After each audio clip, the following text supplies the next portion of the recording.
Good morning, everybody. It is Debbie with the Pig and Coon Farmstead back out in the garden. It's a little after 7, probably about quarter after. I've got my eggs out here. I've got my weed eater. I'm getting a really early start. I should be mowing, but hopefully I can get this done. There's always tomorrow that I can mow. I don't like to mow after 10 just because of fire danger, but I'm going to show you what I got in my cart here. Hold on. All right, I've got 2 flats of, I think they're all tomatoes. Hopefully I have at least 2, I think I have 2 tomatillos. I didn't plant too many because they're so prolific. And you always have to have 2 of those. But I've got eggs, I got diatomaceous earth, I got clips, I even got gas for the weed eater. So let's do some gardening. All right, folks, we are completely out of trellis room, and I still have a lot of tomatoes to plant. So if you don't have trellises, what do? You make them. I got a T-post setter, homemade, and I am going to put this post actually flush. I'm going to give this about a foot from the edge of the bed over. We're going to set these.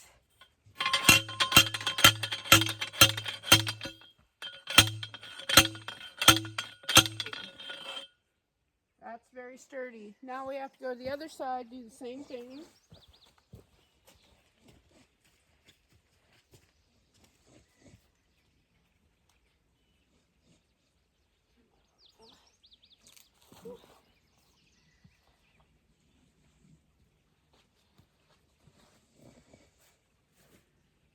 I've been wanting to buy a couple more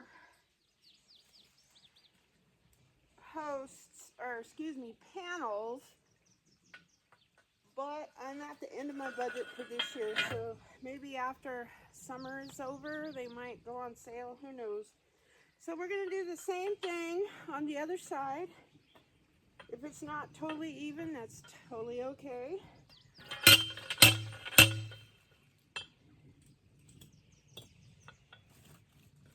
The thing is, you want to be careful not to get your gopher wire.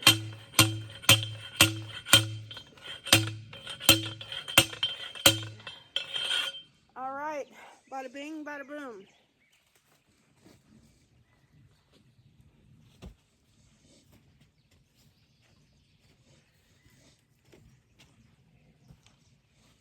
We might have to break Jessica's rule and plant both sides of this. I don't know. Because I have a lot of tomatoes and I usually only plant like 5 across. So we can alternate them, zigzag them, and hope for the best. Okay, I have some more of this hay twine. I'm probably going to have to go back out to the barn to get some more. I'm going to just tie this together. And I thought I had a spool of this somewhere. I probably do. I'll have to go look. This is the one thing I forgot. I thought I had an endless supply out here, and obviously I do not. So just tie it together. And we're going to come over here without strangling my celery. And I try to get in between, there's little nubbins on here. Try to get in between those. I just try to tie a square knot.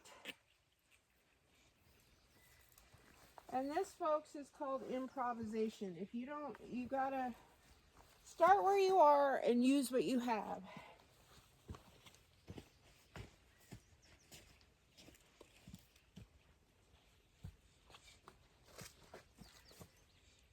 All right, so then we're gonna come across. I don't know if you can see, my rope is right here. I'm gonna set that right there.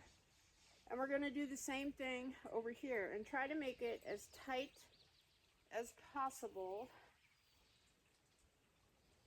I'll kind of push in on my deal, and I'm gonna make a knot. You probably don't have to, but I just don't want this to loosen up on me. There we go. And then you're just kind of keep going to and fro until you get it down to the ground or however high you want it. And again, we have to tie this together just like that. And we'll just keep going back and forth.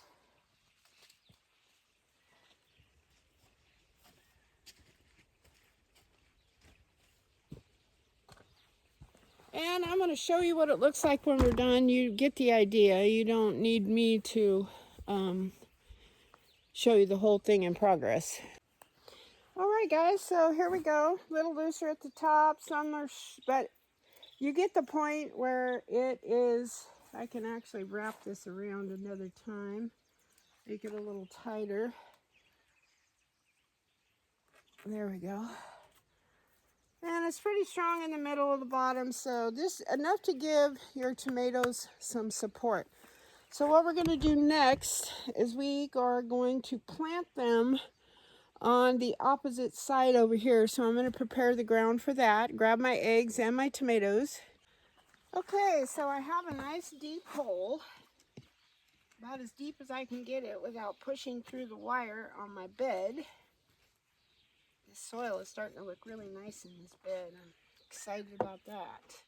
I got my clips. I'll put those right there. I got my eggs. Slight tap on the egg. Drop it in the hole. Again, this technique is from Jessica Sowers. She got it from an old man. These are Aunt Rubies. And they're green tomato, and they're supposed to be really hardy. I'm excited to grow these. So, as always, squish the bottom of your pot, gently take it out. Cover this little fella back up with dirt. And then I kind of press it in a little bit. Put your little name tag. And it's not quite ready. I guess we could clip it with a big clip.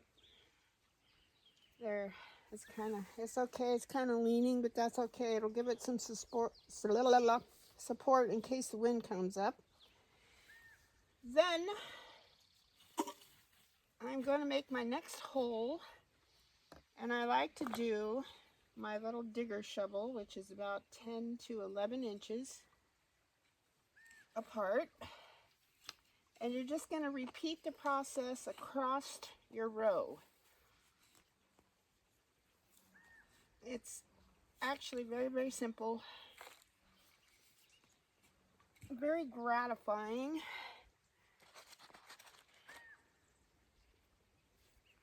Pop your egg. My dirt keeps wanting to go back in where the tomato's supposed to go. So I'm trying to plant like-minded tomatoes together. This is my black tomato. Trying to find all my Aunt Ruby's. Black tomato.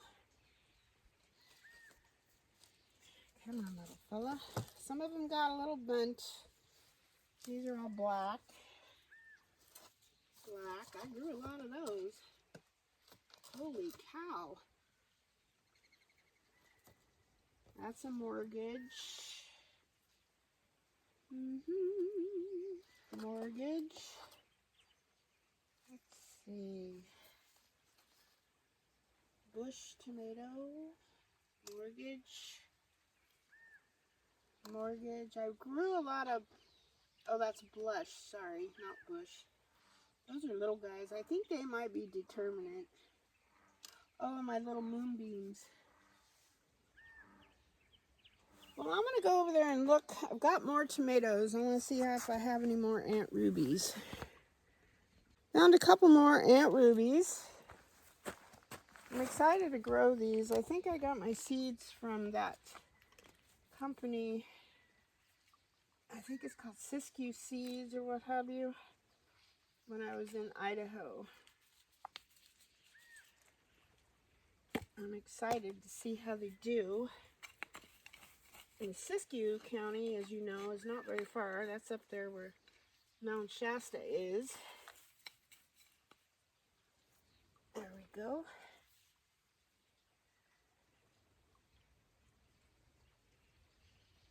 Come on, little fella, get in there.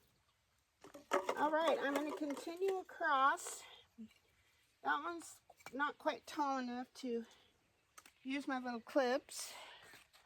I'll throw a couple more eggs over on this side. I can put 2 more plants. I thought I could do 5. Maybe I'll squeeze another couple in there.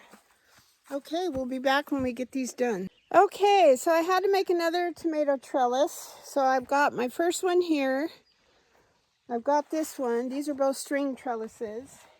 And then I have this other trellis. I planted this yesterday. So the ones I'm going to put along my second one here are going to be the black.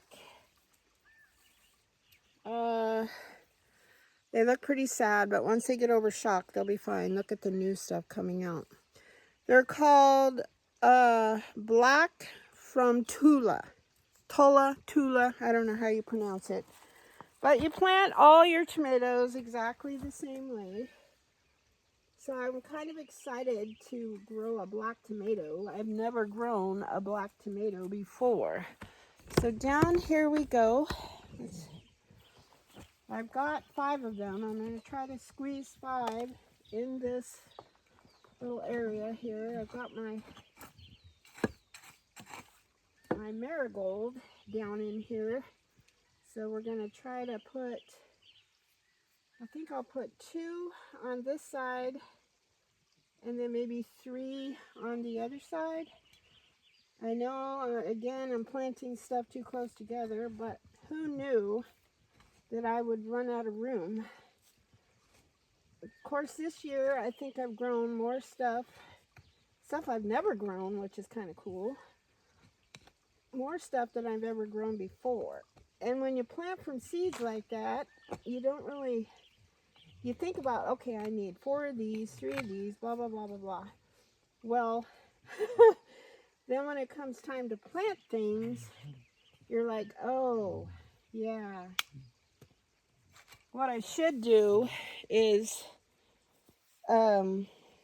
measure my beds, and I don't go to that length. It takes too much too much ingenuity. Now this little guy got bent right here, so we're gonna hope if I clip him up that he does okay. So I'm kind of nervous, but with 5 plants, if you kill one, it's not that big of a deal. I mean, it's sad because you've grown this poor little guy from seed. There we go. Ooh, these guys smell really good. Who else loves the smell of tomatoes? I know I certainly do. You either love it or hate it. And then I'm going to pinch off this lower branch. Oh, that twine is kind of stinky. This one got broke on the other one. I forgot to put a clip on him. There we go. I'll just put a clip right there. That just gives them some stability until they get grown up, especially if a big wind comes along. Okay, I'm going to move over to the other side now, and I'm going to finish planting these guys up. You don't need to watch that. It's the same exact thing I just did. Come on, little fella. So now I'm just watering these guys in really, really well.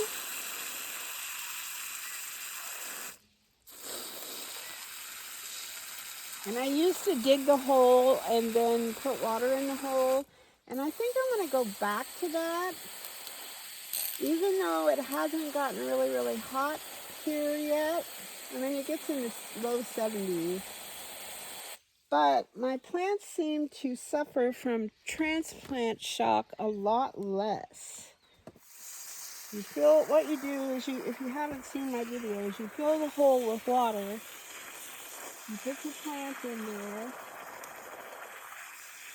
And then you water it in again. I do anyways. Because you have to think that your seedlings have been kept really, really wet I'm just watering my marigolds as I go here. These ones are doing really, really well. I'm hoping the diatomaceous earth has really lessened my pest pressure. Because once I start using my sprinkler to water my garden, the diatomaceous earth does absolutely no good because you're just washing it off. But I don't like using anything else because of the toxin level.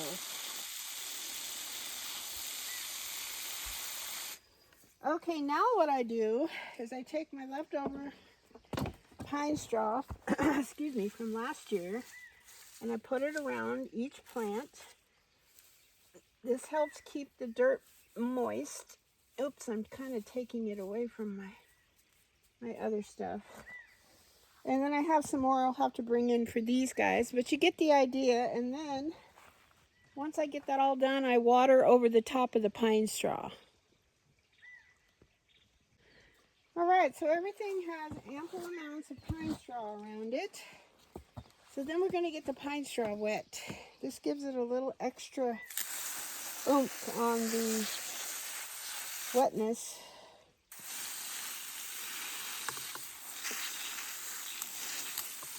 You just water that in, just like watering the dirt. I'm making a mess out of my string. All right, I'm going to finish this off, and then these guys are all planted. All right, so I'm probably going to regret this, but this is my pea trellis. This is the wooden trellis that Al and Val gave me. But I think I'm going to try, because on this side where I planted the peas, they didn't come up so good. And now they're going to be shaded by these guys. And so I think I'm going to plant tomatoes across there. They'll be far enough away from the asparagus bed, I think, to, at least for this season, I think they'll be all right.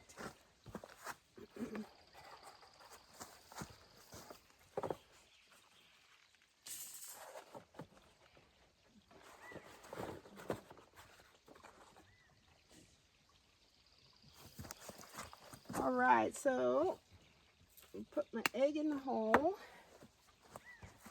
And let's see what I got here. This is my favorite mortgage lifter. These are high producers.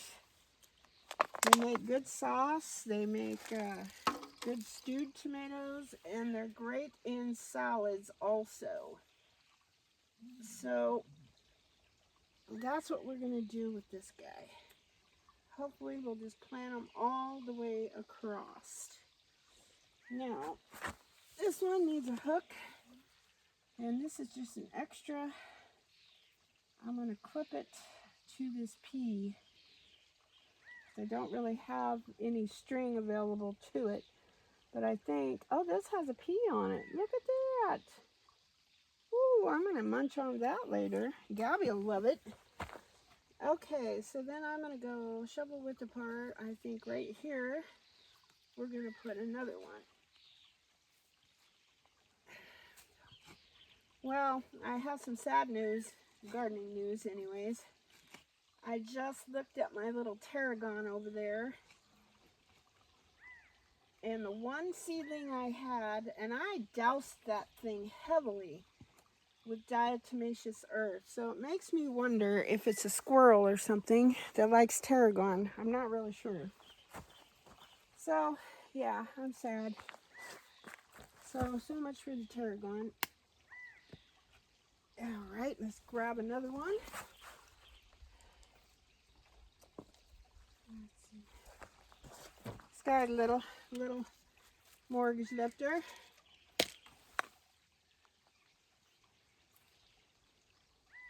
So far in this garden, I've had pests. I've had squirrels. I've had gophers. All of the things.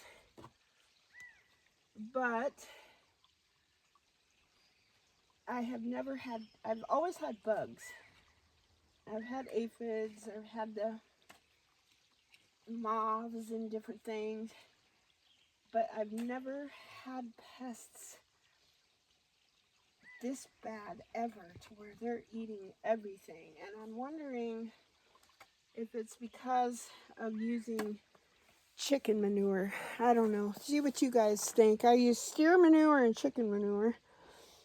And I don't know. It's just, they say plant 50% for the pests and 50% for your own use. And I've done more than that, and they're just annihilating. Even the bug deterrent marigolds, they're skeletons.